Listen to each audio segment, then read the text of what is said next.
خیلی کوتاه کن. مطمئنی حاجی؟ حاج آقا چقدر جوون شدی، نشناختمت. به همه گفتی. خونه که بار اولمه ذوق داره.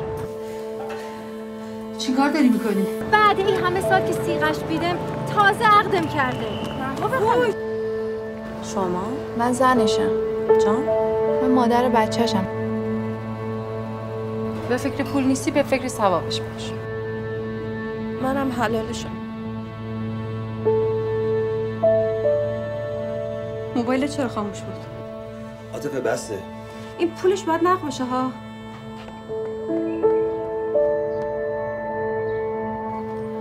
رو کی حرف میزنی؟ تو نمیخواد پول جور کنی، من خودم بلدم کار کنم.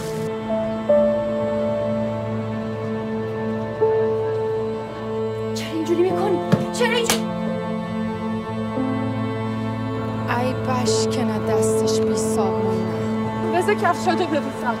حاج آقا، حاج آقا. برو خانم. حاج آقا رحم کن. حاج آقا گوش کن.